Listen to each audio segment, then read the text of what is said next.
Video like کر کے آگے شیئر ضرور کر دینا کہ جب ہم اللہ کی راہ میں دیتے ہیں یوں کر کے یا جس اعتبار سے بھی اللہ کی راہ میں دیتے ہیں تو وہ لینے والے کے ہاتھ میں بعد میں پہنچتا ہے، پہلے وہ اللہ کے دست قدرت میں پہنچتا ہے، وہ اللہ کے ہاتھوں میں پہنچتا ہے جیسا کہ اس کی شان کے لائق ہے۔ اس کے ہاتھ ید اللہ، اللہ کے ہاتھوں میں۔ ہمارا ایمان ہے کہ ہم اللہ کے ہاتھ مانتے ہیں، لیکن اس کی کیفیت کیا ہے، کیسے اس کے ہاتھ ہیں، یہ علم اللہ کو تفویض کرتے ہیں، اس کو سونپتے ہیں کہ مولا تو جانتا ہے تیرے ہاتھ کیسے۔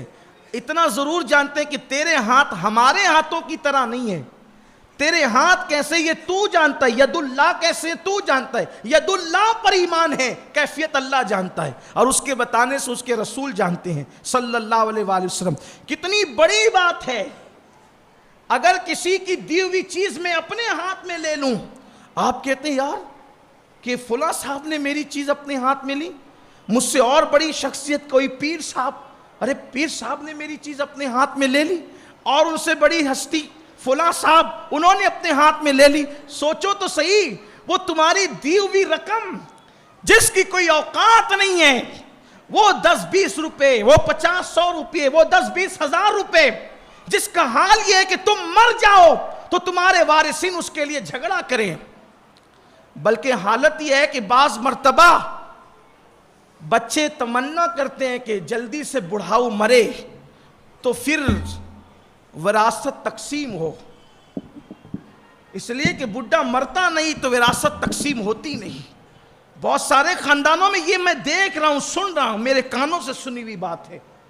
کہ ابا مر نہیں رہے اس لیے وراثت تقسیم نہیں ہو رہی۔ اس قدر ناہنجار، نافرمان، مفاد پرست اولاد پیدا ہو رہی ہے کہ وہ دولت کی خاطر باپ کے مرنے کے متمنی ہے کہ باپ مرے گا تو وہ پھر کارخانہ بٹے گا اور سائزنگ کے تقسیم ہوگی، اور یہ پھر اگر بیٹے تمنا کرنا کرے تو داماد تمنا کرتے ہیں کہ جب تک کہ سسر جی مریں گے نہیں تب تک کہ تقسیم نہیں ہوگی۔ یہ حال ہے جس دولت کے لیے آپس میں جھگڑے ہو رہے ہیں، لڑائیاں ہو رہی ہے، جس کی کوئی حیثیت اور اوقات نہیں ہے، ایسی دولت میں یہ نہیں کہتا اپنی اولاد کے لیے نہ رکھو، اپنی اولاد کے لیے بھی رکھو۔ حضور علیہ السلام کی حدیث پاک ہے، ایک صحابیہ کہا یا رسول اللہ پورا مال اللہ کی راہ میں دینے کا ارادہ ہے، فرمایا نہ تجھے اجازت نہیں ہے، اس لیے کہ تم اپنا پورا مال اللہ کی راہ میں دے دو اور تمہارے بچے بھیک مانگے محتاج ہو جائیں، اسلام اس کی اجازت نہیں دیتا، بلکہ تمہیں اپنی اولاد کے لیے اتنا کر کے اور رکھ کے جانا چاہیے کہ تمہارے بعد تمہاری اولاد محتاج نہ ہو، یہ بھی نیکی ہے۔ لیکن آپ سے یہ کہنا چاہتا ہوں سب انہی کے لیے رکھ چھوڑیں، سب رشتہ داروں کے لیے رکھ چھوڑیں، اور جو سب سے بڑا رشتہ دار ہے، میرے جملے پہ غور کریں، جن کے رشتے ٹوٹ جانے ہیں ان کے لیے اتنی محنت ہے، اور ہمارا سب سے بڑا رشتہ کس سے ہے؟ یہاں رشتہ دار سے مراد سب سے بڑا رشتہ کس سے ہے؟ اللہ تبارک و تعالیٰ نے رشتے کا اظہار کیا اور عالم ارواح میں ہم سے فرمایا الست بربکم، کیا میں تمہارا رب نہیں ہوں؟ تو سب نے کہا تھا بلا، بے شک تو ہمارا رب ہے۔ آپ مجھے بتائیں کیا کسی سے رشتہ اتنا پرانا بھی ہے جتنا اللہ سے رشتہ پرانا ہے؟ تو سارے رشتوں کے لیے پیسے ہیں، جس نے سب کچھ عطا کیا وہ رب کے لیے کچھ نہیں، اس اللہ کے لیے کچھ نہیں۔ تو یہ وہ رقمیں جو فانی ہیں، یہ وہ رقمیں جو کبھی کام نہیں آنے والی ہے، مرنے کے بعد وارثوں میں تقسیم ہونے والی ہے۔ میرے آقا فرماتے ہیں جب تم اس کو اللہ کی راہ میں دیتے ہو تو پہلے یہ اللہ کے دست قدرت میں آتی ہے، پھر دوسرے کے ہاتھ میں آتی، یعنی گویا تم دیتے ہو اللہ کو۔ اللہ قرآن میں فرماتا ہے مَن یقرض اللہ قرضا حسنا، کہ جب تم اللہ کی راہ میں دیتے ہو تو گویا تم اللہ کو قرض حسنا دیتے ہو۔ جب یہودیوں نے یہ سنا تو طعنہ دیا کہ تمہارا اللہ تو غریب اور محتاج ہے، معاذ اللہ فقیر ہے کہ وہ لوگوں سے قرضہ لیتا ہے۔ تو پھر اللہ نے فرمایا نہیں، اللہ محتاج نہیں ہے،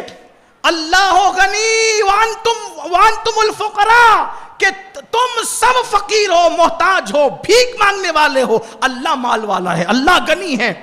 اللہ جو ہے وہ خزانے رکھنے والا ہے۔ اللہ نے یہ صرف اس لیے کہا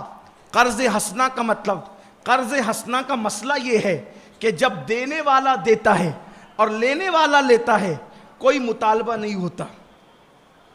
لے دینے والا دیتا ہے, لینے والا لیتا ہے, کوئی مطالبہ نہیں ہوتا. لیکن پھر اتنا ہوتا ہے جب واپس کرنے والا واپس کرتا ہے تو اس کو اختیار ہوتا ہے کہ وہ اپنی شان کے مطابق چاہے تو اتنا ہی دے دے اور چاہے تو اس سے بڑھا کر کے دے دے, لیکن وہ سود نہیں ہوتا کیونکہ کوئی مطالبہ نہیں تھا, کوئی طے نہیں تھا, نہ اشارے میں نہ کنائے میں یہ چیز ہوتی ہے. اگر وہ کچھ تحفتاً بڑھا دے, اگر وہ کچھ عطا کر دے, اگر وہ کچھ انعام دے دے, اللہ فرماتا ہے تم جو دے رہے ہو اللہ کو قرض حسنہ دے رہے ہو, آج تم دو گے اپنی طاقت کے مطابق, جب اللہ لوٹائے گا تو اپنی شان کے مطابق لوٹائے گا. ویڈیو اگر اچھا لگا ہو تو لائک کر کے آگے شیئر ضرور کر دینا. اللہ حافظ.